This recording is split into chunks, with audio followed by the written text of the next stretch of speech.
Hola a todos y bienvenidos una vez más a un nuevo episodio. Nosotros somos La Concordia y el día de hoy nos acompaña una invitada muy especial. Ella es Vanessa Vallejo, economista, analista política y opinadora en el Washington Examiner radicada en Estados Unidos. Vanessa, ¿cómo estás? Buenos días, muy bien, muchas gracias por la invitación. Bueno, también está con nosotros el doctor Bernardo Henao Jaramillo. Él es abogado colombiano, también columnista y opinador de todos estos temas políticos. Bernardo, ¿por qué no nos das un saludo? Con mucho gusto, María Victoria.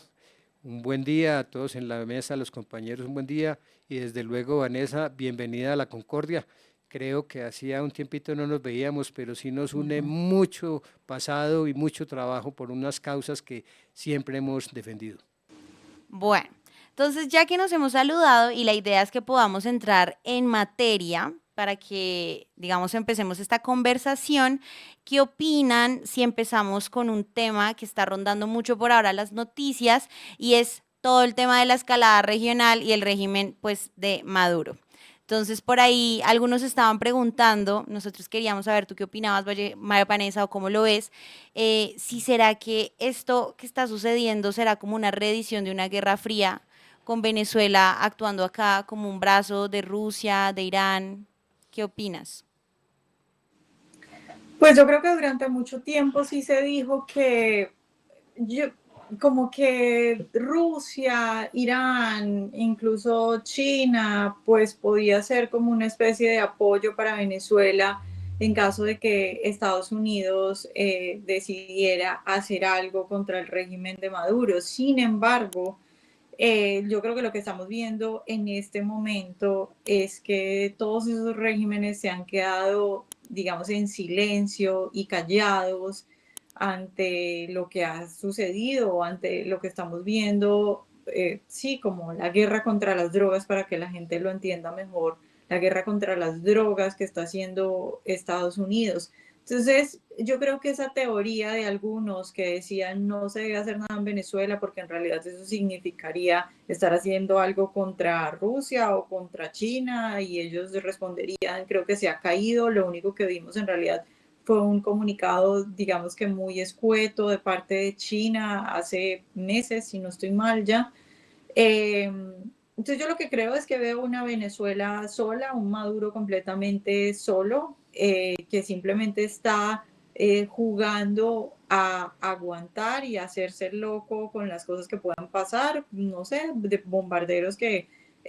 no sé, de pronto violen el espacio aéreo de Venezuela, hacerse loco, mirar para un lado y apostar a que Estados Unidos no se va a atrever a de pronto hacer algo más directo contra él. Creo que esa es la estrategia de Maduro, una estrategia de aguante, pero como digo, lo veo completamente solo.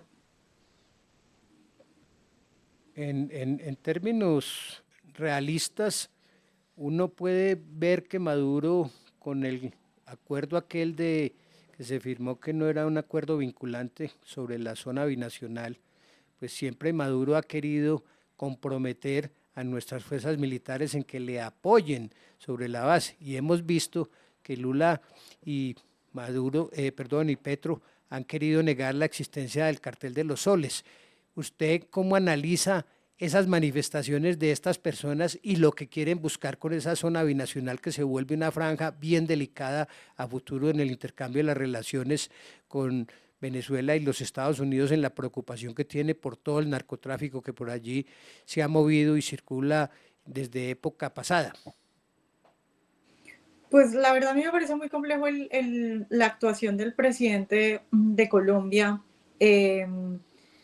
yo siempre dije que sí, que cuando empezó todo este, digamos, despliegue militar y los ojos estaban particularmente sobre Venezuela, yo siempre dije que si de verdad la intención del gobierno americano era ir en contra del narcotráfico, eventualmente los ojos se iban a poner sobre Colombia, que de hecho la mayoría de la droga que sale de Venezuela es droga producida en Colombia y evidentemente los lazos de los cárteles del narcotráfico en Colombia y el cártel de los soles y la relación de Maduro y la relación de Petro, todos esos, digamos que factores están entrelazados. Y en ese sentido yo creo que hemos visto ya cuando los ojos se han puesto sobre el presidente de Colombia, hemos visto que efectivamente Estados Unidos sí tiene la intención de llegar al fondo del asunto con esto del narcotráfico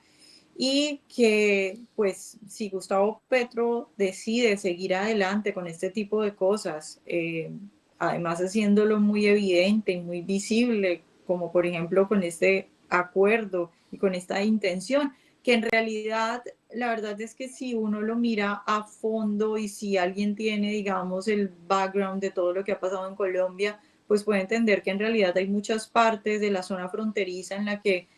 digamos que de hecho ya existe una especie de zona de dos gobiernos, por decirlo de alguna manera, o en realidad es que se comparten, es decir, se comparten tanto los grupos criminales de Venezuela como los grupos criminales de Colombia, varias zonas de esa parte fronteriza. La situación es muy complicada. Obviamente la situación es muy complicada cuando se tiene a un presidente de Colombia al parecer poniéndose del lado de Nicolás Maduro, metiendo a los colombianos en problemas. La esperanza yo supongo que es de todos los colombianos de que si en algún caso Gustavo Petro en un ataque de locura dice que los militares tienen que actuar de alguna forma que va en contravía de su propia vida y de los intereses de los colombianos, pues que los militares no le obedezcan, pero sí es una situación muy complicada en la que evidentemente ya Estados Unidos, como debía ser, pues puso los ojos en Colombia porque pues Colombia tiene digamos, mucho que ver en todo esto, en el sentido de que es el que produce la droga. Ok, claro. Pero entonces, digamos, en este marco de lo que nos decías de cuál sería la esperanza hoy para los colombianos, hay una gente que yo creo que no podemos perder de vista y es naturalmente Estados Unidos, que siempre suena en la conversación cuando estamos hablando pues de toda esta batalla contra las drogas, de cuando estamos hablando del régimen de Nicolás Maduro. Y lo que aquí quisiera preguntarte es, bueno, ahorita estamos bajo la administración de Trump y digamos que eso ha sido como de cierta manera esperanzador para algunas personas, pero acabamos de salir de la administración de Biden, que yo creo que también tuvo mucho que ver sobre todo lo que estamos viviendo hoy. Entonces tú, digamos desde tu perspectiva, ¿cómo lo ves aquí la responsabilidad de los dos gobiernos de Estados Unidos y de cómo eso puede de alguna manera traer esperanza o no esperanza, por ejemplo, pues para Colombia? Pues la situación con el presidente Trump es, digamos que una situación muy particular, porque el presidente Trump es una persona que evidentemente no hace las cosas como normalmente las hacen los presidentes. Él puede hacer con mucha facilidad cosas que de pronto otro presidente no se atrevería a hacer porque creería que tendría un costo político, porque creería que se puede meter en problemas. De hecho, acá varias veces le han preguntado que si él, por ejemplo, va a pedir autorización al Congreso para una guerra y literalmente el presidente contestó que él no esperaba una guerra de largo alcance y de mucho tiempo, sino que se trataba de matar gente y hundir barcos. Matar gente se refería a matar gente de narcotraficantes, que lo hemos estado viendo, por ejemplo, los que están en las lanchas. Entonces el presidente Trump tiene una manera bien particular de actuar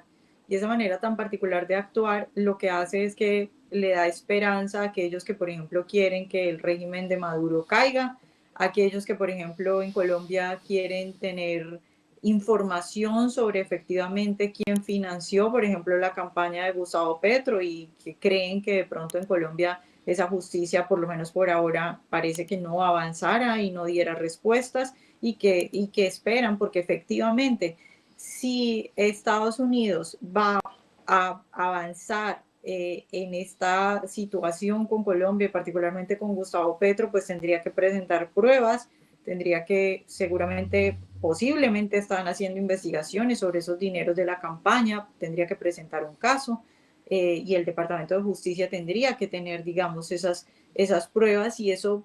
digamos que esa personalidad, ese entusiasmo, esa forma de actuar del presidente Trump, pues por un lado es una esperanza, por ejemplo, para los venezolanos que creen que puede tumbar al dictador y a Nicolás Maduro y en general a todo su régimen, incluyendo a Diosdado Cabello, en fin. Y para los colombianos que creen que Estados Unidos puede ser o el que le ponga un freno a Gustavo Petro o incluso que pueda terminar digamos, el caso más extremo, más, sí, más fuerte, sería incluso un Gustavo Petro, no sé, preso en caso de que se llegue a encontrar algún tipo de información y a presentar cargos que estén relacionados al narcotráfico y a los dineros de su campaña, por ejemplo.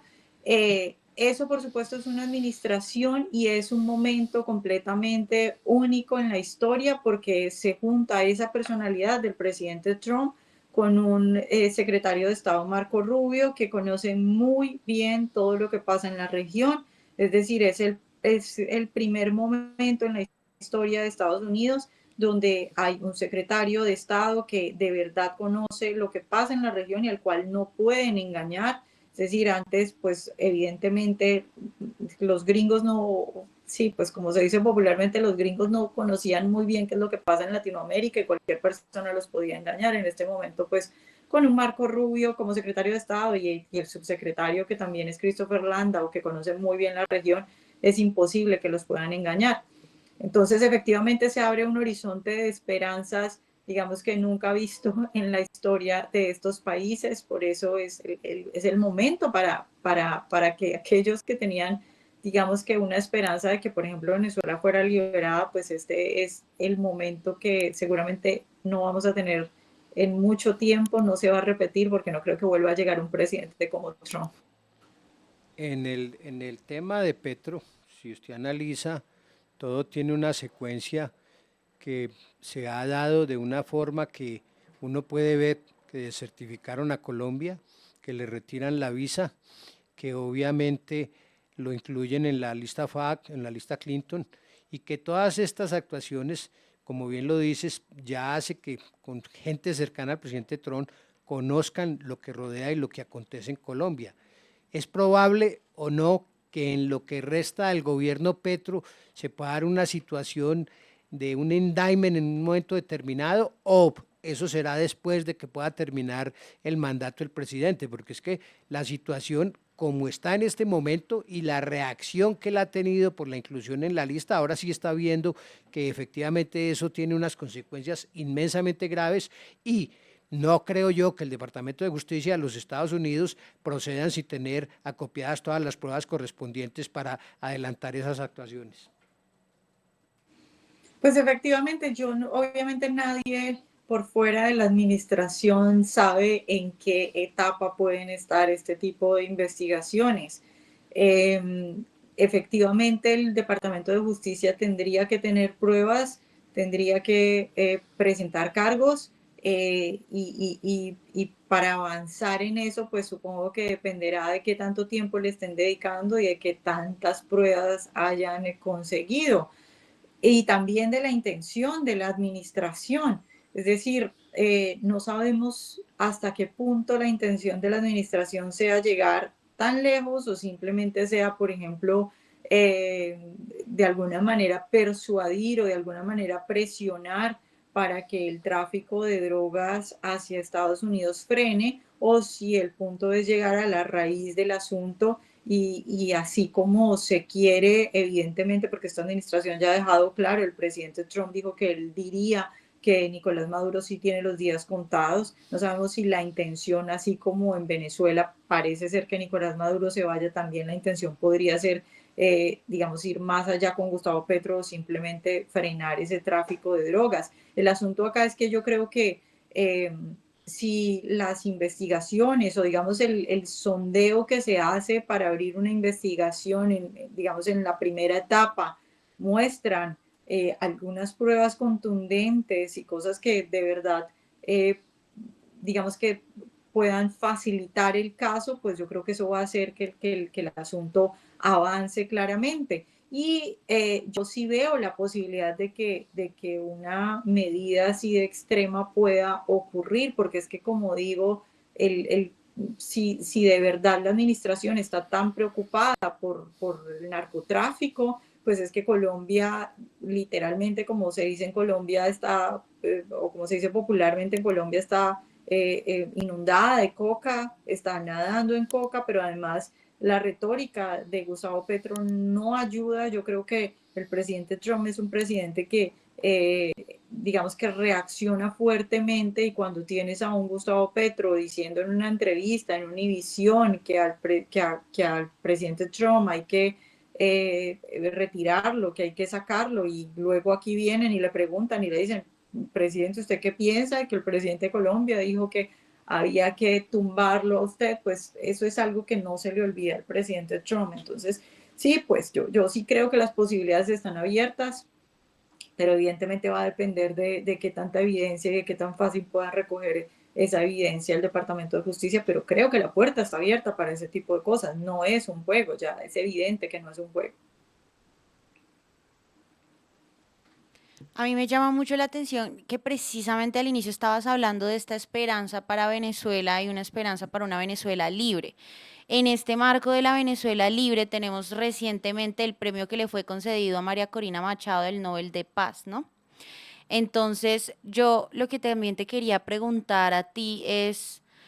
¿a ti sí te parece que es consistente que sea entregado un Nobel de Paz cuando es un pueblo que sigue, es una nación que sigue sin estar libre, que todavía sigue bajo una dictadura? O sea, ¿cuál es la lógica de un Nobel de Paz entonces? ¿O qué opinión tienes al respecto? Pues el Nobel de Paz se lo dan a María Corina porque es una persona que durante muchos años ha luchado por alcanzar esa libertad de Venezuela. A mí me parece que un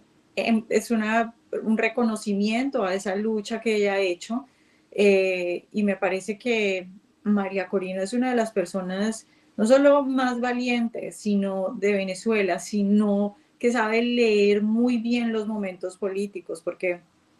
obviamente ahorita que estamos hablando de la administración Trump y de toda esta lucha, de todo eso hay que enlazarlo directamente con la acción que ella hace apenas se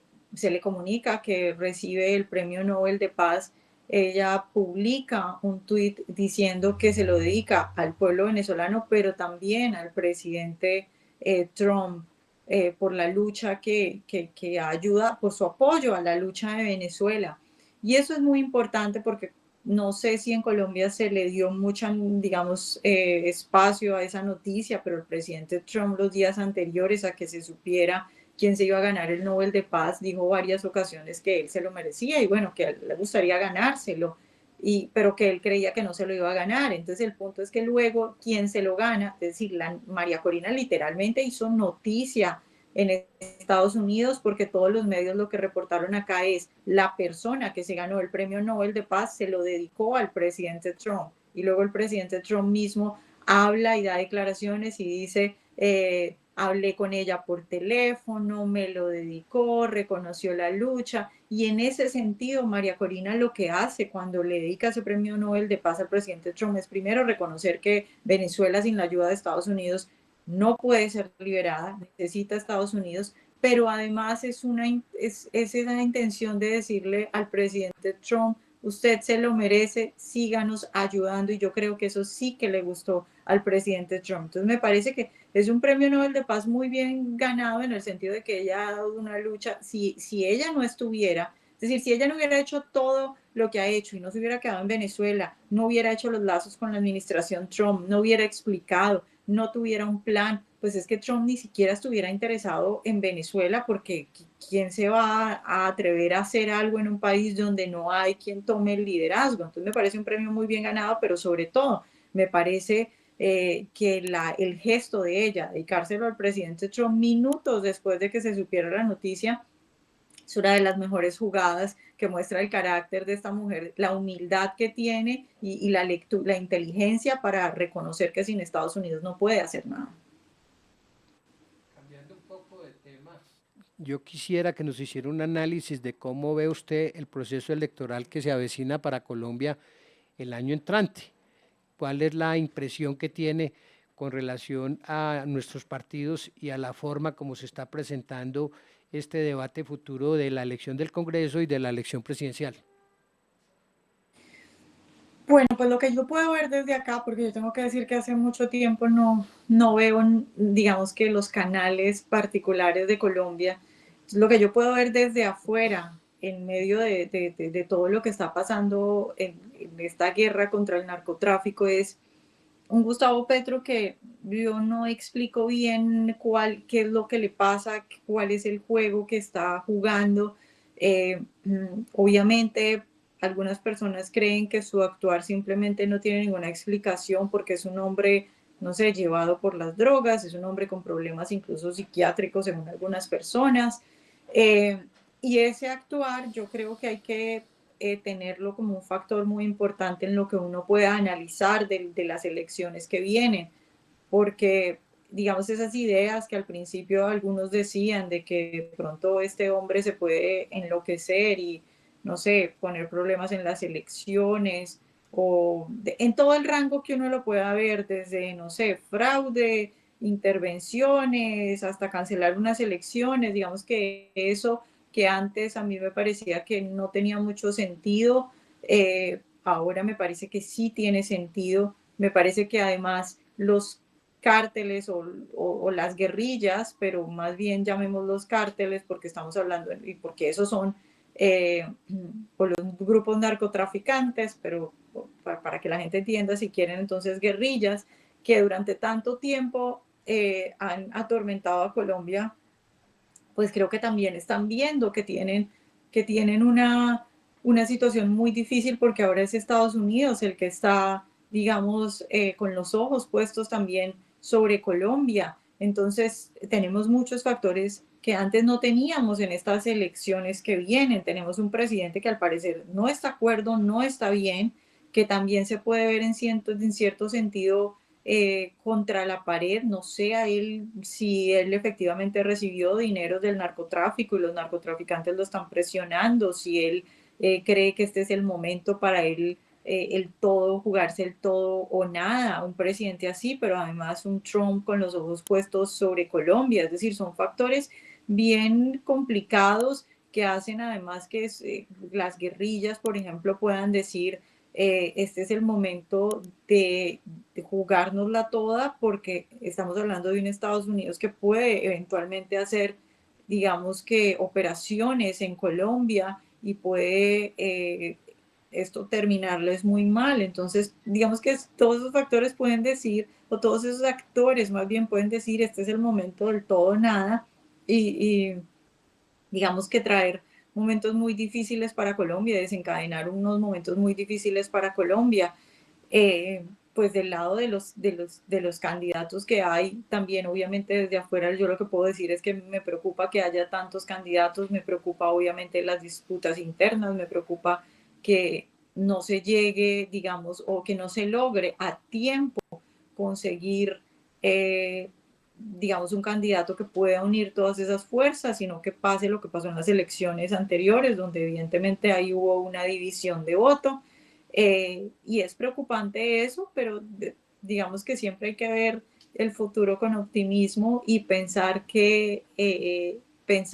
sí se puede lograr y que se puede lograr que tantas personas que en realidad todos tienen algunas cualidades buenas, pues se puedan unir y eso pueda ayudar al país. Pero sí me parecen unas elecciones muy, muy particulares porque hay una situación muy particular en este momento con los ojos de Estados Unidos puestos en Colombia y un presidente Petro que la verdad está un poco, digamos que no se puede, para mí no es fácil como que prever qué es lo que va a hacer, puede hacer cualquier cosa.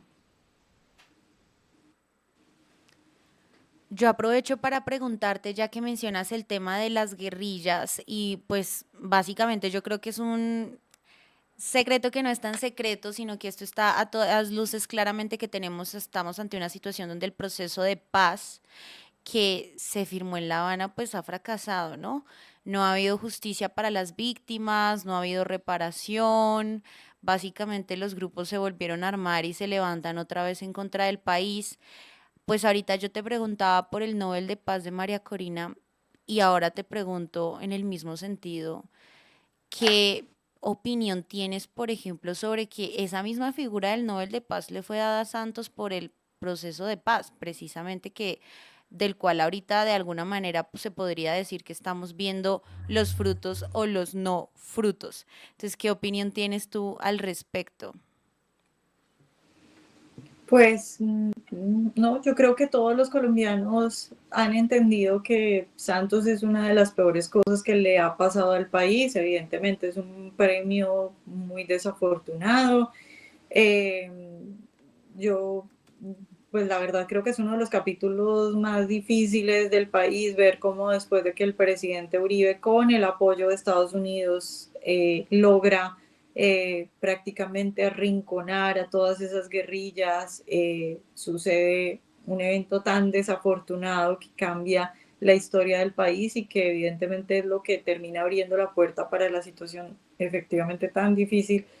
que está viviendo Colombia en este momento. Pues sí, un premio muy desafortunado, pero digamos que el hecho de que en muchas ocasiones se hayan equivocado dando esos premios Nobel de paz, y que hayan escogido a personas como por ejemplo en el caso de Santos, no solo que no se lo merecían, sino que hicieron todo lo contrario, pues no quita que en esta vez yo creo que sí acertaron dándoselo a María Corina. Y, y, pues nada, ya la historia, digamos que yo creo que es muy difícil que haya en este momento colombianos que, creo que la mayoría de los colombianos tienen claro en este momento la desgracia que fue el expresidente Santos para el país. En Latinoamérica se están dando movimientos que dejan conocer que haya una especie de conflicto estratégico, de una guerra transnacional. Y allí ve uno cómo el Tren de Aragua se ha expandido por varios países y uno ve otras organizaciones que tratan de configurarse en Latinoamérica. Pero también sabemos que Colombia va a jugarse en sus elecciones el futuro frente a esta situación que se está dando en el momento. ¿Cómo puede uno pensar que se pueda erradicar toda esta criminalidad que más bien está en crecimiento y sigue generando unas consecuencias graves para toda la región? Pues yo creo que ahí el apoyo de Estados Unidos es fundamental. Pues nosotros, digamos que en general cuando se habla de este tipo de cosas, de hecho Colombia siempre es el ejemplo, siempre se habla del Plan Colombia, siempre se habla de que Estados Unidos sí logró eh, todo lo que logró en Colombia, pues, pero para eso se necesitan dos partes, se necesita sí un Estados Unidos que apoye, pero también se necesita alguien como el presidente Uribe en ese momento que hizo lo que tenía que hacer. Lamentablemente es difícil encontrar personas como el presidente Uribe, sin embargo creo que el asunto acá es que dependiendo de qué tanto le interese a Estados Unidos, pues ahí hay esperanza. Porque por ejemplo, en México tenemos una Claudia Sheinbaum que evidentemente pues es izquierdista, sin embargo es una mujer que en medio de todo, en el fondo, reconoce que Estados Unidos, o más bien el presidente Trump, si quiere es que puede quebrar a México en materia de comercio exterior, si quiere de un día para otro, en una semana, por lo importante que es Estados Unidos en el comercio para México. Y el presidente Trump en un estilo muy extraño para los que están acostumbrados a cubrir la diplomacia, pues no tiene problema en amenazar y utilizar, digamos, ese tipo de poderes económicos para poder presionar en ciertas cosas. Entonces, lo que estamos viendo, por ejemplo, de un Estados Unidos diciendo que va a hacer operaciones en la región por tierra contra el narcotráfico, creo que es un avance muy importante. Ahora, digamos que lo que a mí me da lástima es que la otra parte no está, aunque Sheinbaum, como digo, entiende que no se puede enfrentar al presidente Trump y muy callada, digamos que ha cedido a muchas cosas, pues lo que deberíamos ver en realidad era líderes en Latinoamérica que estuvieran felices, que dijeran gracias, presidente Trump, trabajemos juntos, gracias por ayudarnos, vamos a terminar esto. Y eso no lo vemos. Entonces es muy difícil porque pues tampoco es que Estados Unidos pueda hacer todo y menos si lo tiene que hacer solo y menos si tiene que lidiar con presidentes complicados. Es muy difícil cuando hay un Gustavo Petro, cuando hay un Maduro. Y sería ideal que esta oportunidad la aprovecharan los países de Latinoamérica como por ejemplo Argentina, como por ejemplo Milei está aprovechando a este gobierno. No sé qué se puede hacer en cada uno de los países, porque cada uno de los países tiene su particularidad, pero es evidente que ese narcotráfico ha causado estragos no solamente en Venezuela, sino que pues sí se ha expandido a otros países. Esperemos que esta oportunidad, los países que tengan, digamos, la posibilidad de tener algunos mandatarios sensatos, pues la aprovechen, porque el tener al presidente Trump dispuesto a dar esa guerra contra el narcotráfico es una oportunidad única. Tú decías hace un momento que había como una conciencia en el pueblo colombiano en relación, digamos, con lo que fue, digamos, como el fracaso o el mal, digamos, como del gobierno de Juan Manuel Santos. Pero digamos que yo creo que eso también es un poco tenerle mucha fe a los colombianos, como de qué tan conscientes somos realmente de las consecuencias de cada uno de los gobiernos que hemos tenido. Y te pregunto, de pronto desde la percepción que tú tienes, ¿tú crees que los colombianos en este momento ya son conscientes de las consecuencias del gobierno que estamos teniendo en este momento con el presidente Gustavo Petro? O sea, realmente en las próximas elecciones los colombianos van a votar distinto. ¿Tú crees que, por ejemplo, no sé, en el caso de los jóvenes que salieron mucho a apoyar a Gustavo Petro, pues no solamente por, naturalmente por todo este movimiento de la primera línea y no solamente por eso, sino porque en realidad él les prometió que iba a ser el gobierno de los jóvenes? ¿Tú crees que ya realmente hay una conciencia en este momento sobre cómo impactó de manera negativa a Colombia y hay una conciencia para dirigirse a votar hacia otra vía o todavía no? A ver, yo creo que sí, porque ¿qué es lo que yo creo? Aunque, como les digo, seguramente pues, ustedes pueden hablar mejor de eso, porque yo en realidad no consumo a diario, digamos, noticias colombianas. Pero ¿qué es lo que yo veo? ¿Y a qué me refería con lo de que creo que hay una conciencia de lo que pasó con Juan Manuel Santos? Que yo sí conozco mucha gente que votó por Juan Manuel Santos y que se arrepintió de eso de hace mucho tiempo, se arrepintió en el momento en que lo vio haciendo lo que hacía. Pues así como el mismo presidente Uribe en un momento se dio cuenta que había cometido un error.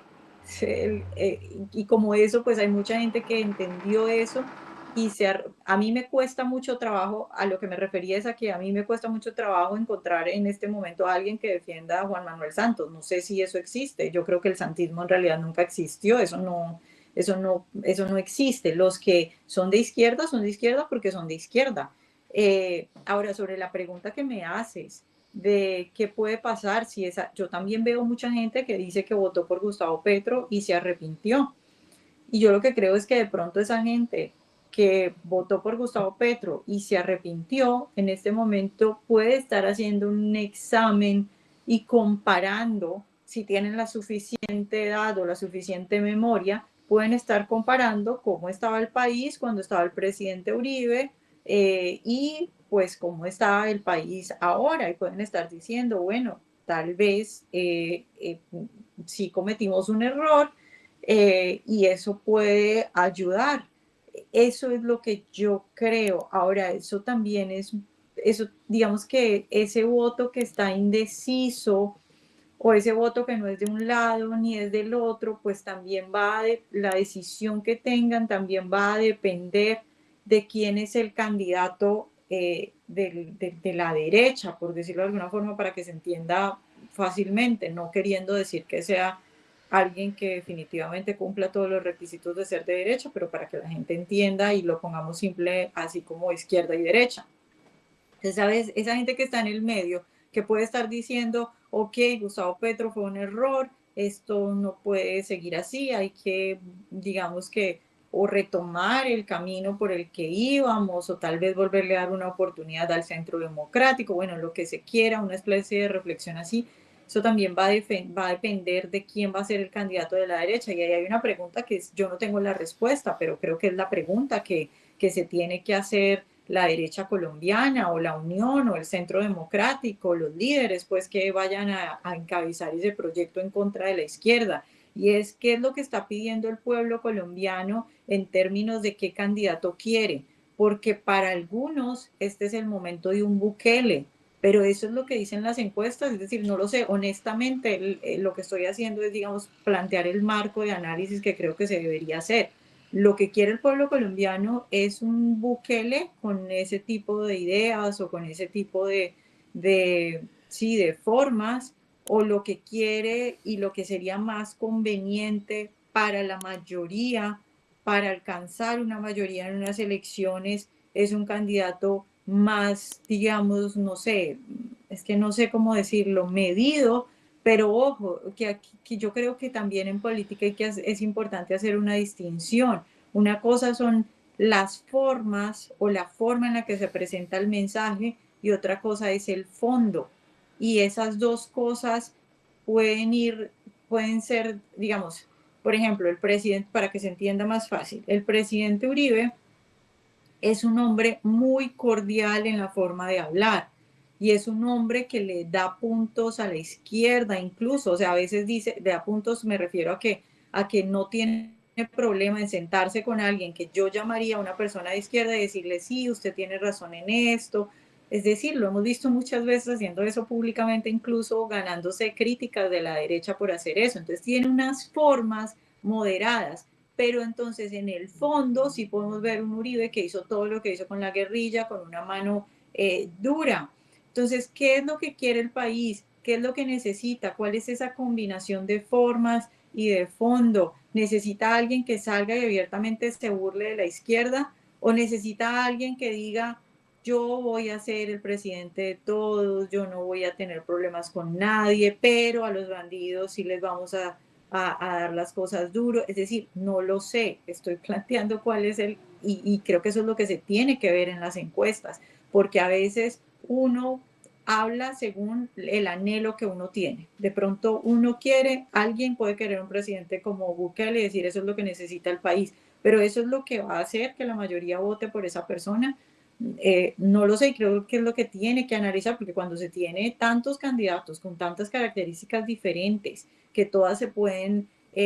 digamos, utilizar bien, porque creo que muchos tienen habilidades ahí, pues hay que tratar de buscar qué es lo que está pidiendo realmente los colombianos, sin uno acomodar eso a lo que uno quiere o a lo que uno cree, porque pues la democracia es así, la democracia es qué es lo que la mayoría va a votar y no, lastimosamente no siempre es lo mejor, pero uno tiene que intentar es también hacer esos análisis. Yo sí quisiera intervenir acá un segundo en la entrevista y aprovechar que te tenemos aquí para regresar un poquito al punto de la OFAC, porque acá en Colombia se ha hablado mucho de que la inclusión del presidente Petro en la lista Clinton es una persecución política por sus posturas a favor de Palestina, por sus posturas críticas en contra de Israel, y que la consecuencia fue que lo agregaron a una lista que se utiliza para bloquear transacciones comerciales, es una sanción administrativa para personas que tienen o vínculos con el narcotráfico o lavado de activos. Entonces, básicamente lo agregaron a esa lista, pero acá en Colombia la oposición prácticamente, perdón, todo el gobierno prácticamente está diciendo que eso es una consecuencia de una persecución política. Tú que estás allá, que manejas el tema, ¿eso sí es viable? ¿Eso es posible? O sea, ¿tú sí crees que a Petro lo agregaron a la lista Clinton porque él fue muy crítico de la situación en Palestina y porque insultó a Trump a las 3 de la mañana y le devolvió un avión? O sea, efectivamente puede ser real que Petro haya terminado sancionado administrativamente por vínculos con el narcotráfico simplemente por tener una postura radicalmente opuesta a la de Trump en Palestina. No, a ver, esa decisión la toma el Departamento del Tesoro, pero es una decisión que se toma en conjunto con otras agencias, como por ejemplo el FBI, la DEA, el Departamento de Estado. Eh, y si bien no se requiere un juicio previo y es una medida administrativa, no es una medida penal, si esas decisiones se toman en base a leyes federales y como digo, a pesar de que quien lo emite es el Departamento del Tesoro, pues la evaluación se hace con agencias como el FBI, la CIA, el Departamento de Estado, la DEA, y en general lo que la gente tiene que entender, creo que la forma más fácil tal vez de explicarlo es que las personas o empresas o entidades que se incluyen en esta lista es porque bueno, el gobierno americano considera que son una amenaza a la seguridad nacional. Es decir, cuando alguien, por ejemplo, tiene vínculos con el narcotráfico y eso conduce a una amenaza a la seguridad nacional, entonces esa persona se incluye, o esa entidad o empresa o lo que sea, se incluye en esta lista. Entonces, es una cuestión muy grave y muy complicada, no solo por las consecuencias inmediatas que tiene, que son consecuencias pues que por supuesto ocasionan daños a la persona que es incluida en la lista, sino también porque en la mayoría de las ocasiones incluir a alguien en esa lista es apenas el primer paso de una investigación que ya se abrió o que sí, que ya se está dando, porque, como digo, es una persona que representa una amenaza para la seguridad nacional de Estados Unidos. Entonces, pues la verdad es que sí, sí es algo que se tiene que tomar muy en serio, y la verdad es que Estados Unidos ha sido muy generoso al tratar de hacer digamos, o esta administración ha sido muy generosa al tratar de hacer este tipo de medidas, digamos que enfocadas hacia las personas y no hacia el país, intentando que, a pesar de que en Colombia hay un presidente que representa una amenaza para la seguridad nacional de Estados Unidos, los colombianos se vean lo menos posible afectados, porque creo que efectivamente tanto Marco Rubio como por ejemplo Bernie Moreno entienden que la mayoría de los colombianos pues no son narcotraficantes, no quieren eso, eh, pero sí, a aquellos que están diciendo o que creen en Colombia que esto simplemente es una venganza política, no es así, es una situación muy seria y que abre las puertas a investigaciones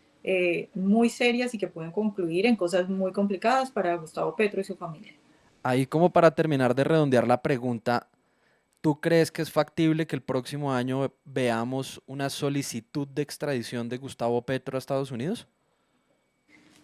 Yo sí, yo creo que no, la palabra no es probable, sí es posible, sí, sí es factible, eso sí puede suceder. De hecho, esa foto viral de la imagen de Gustavo Petro y Nicolás Maduro con un traje como si estuvieran en cárcel, donde abajo aparece el nombre del senador Bernie Moreno, yo lo que creo es que es la información de un colomboamericano que está en el Congreso, que ha hecho cierta investigación y que pone sobre la mesa al presidente Trump que sí hay pruebas, o que sí hay, sí, pues pruebas que puedan conducir a ese asunto. Es decir, eso no quiere, esa foto, yo lo que creo es que esa foto no quiere decir que el presidente Trump tenga un plan para meter a Gustavo Petro a la cárcel, eso no es, pero sí, sí significa que hay gente muy importante dentro del gobierno americano que ha hecho sus, por lo menos, primeras investigaciones y que cree que hay pruebas para que eso eventualmente suceda. Entonces sí creo que es factible. Cuando se hablaba ahora del tema de las encuestas y de la imagen del presidente, Colombia tenía vigente la ley Mordaza, que no podía hacer los sondeos ni las investigaciones de rigor, pero ya se cumplió el periodo y se comienzan a dar algunas encuestas que extrañó mucho, una que dio un alcance de favorabilidad al presidente Petro del 44%, y él aprovechaba al máximo para poner de presente ese reconocimiento que le hacen. En temas de encuestas siempre va a haber las discusiones de su validez, de su alcance, de su conocimiento extenso y muchas veces de la manipulación. ¿Cuál es la opinión en general que usted tiene sobre las encuestas, cómo deben hacerse y cuánto tiempo previo a unas elecciones pueda darse en un momento dado? Bueno, yo creo que ahí lo que tienen que hacer digamos que las personas que necesitan tomar decisiones en base a encuestas, sobre todo, es buscar firmas que sean confiables, es buscar firmas que no tengan intereses, es buscar firmas que tengan, digamos que, una experiencia en este tipo de cosas. También es importante que quienes están, digamos, en esa carrera o quienes aspiran a ser candidatos contraten sus propias firmas. Sobre todo yo, si yo estuviera en esa posición, yo contrataría firmas de afuera que tengan experiencia en otros procesos electorales, por ejemplo, acá en Estados Unidos, y que puedan hacer sus propios sondeos y dar luces sobre qué es lo que están pidiendo los colombianos, sobre, bueno, todo ese tipo de detalles que pueden, digamos que, inclinar una campaña o dar luces sobre cómo se debería hacer una campaña. Evidentemente, yo creo que no es un fenómeno en Colombia, sino es un fenómeno mundial. Aquí en Estados Unidos también ha pasado constantemente que las encuestas muchas veces no están reflejando lo que sucede. Pues eso hay que tenerlo en cuenta. Hay muchas teorías sobre por qué pasa eso, pero yo creo que en Colombia muchas veces lo que ha pasado más que un fenómeno, digamos, natural que puede ocurrir en una encuesta es que se ha tomado o que se ha utilizado una encuestadora que tenía algunos intereses particulares. Por eso yo digo que supongo que lo más importante en eso tal vez es qué firma deba hacer esas encuestas y también los candidatos que puedan utilizar ese mecanismo, digamos, de manera particular, contratando empresas, incluso de afuera, creo yo que es mejor. Ya que estábamos hablando también de cuál es, digamos, el rol que pueden tener las firmas que organizan, digamos, que organizan todo el tema de las encuestas, yo creo que en un momento como esto,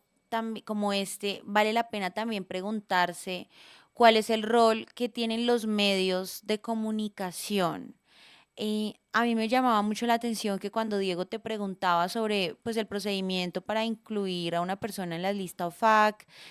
cuál digamos es la ruta, las posibles consecuencias. Yo creo que la realidad es que los colombianos sí, claro, supimos de la noticia,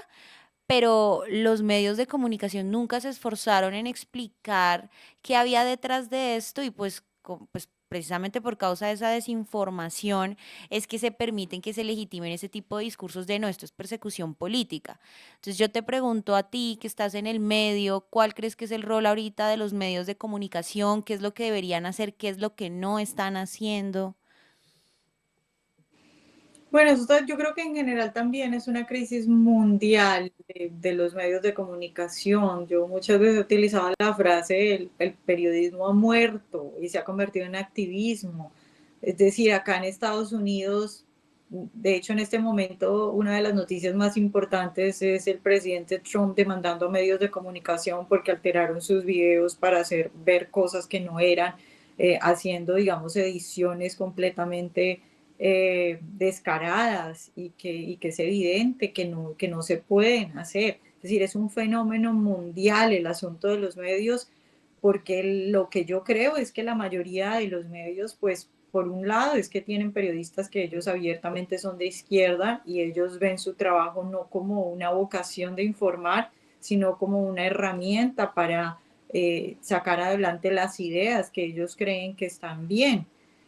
pero además porque pues también muchos medios reciben dinero o se mueven según el dinero que manejan, por decirlo de otra forma, o según el dinero que les puede llegar. Hay muchos medios que se mueven según esos intereses. Y creo que por lo menos en Estados Unidos la gran enseñanza que tuvimos de las elecciones que acaban de pasar, bueno, hace un año, en las que vuelve a ganar el presidente Trump, es que tras varios años donde los medios fueron tan descarados, la gente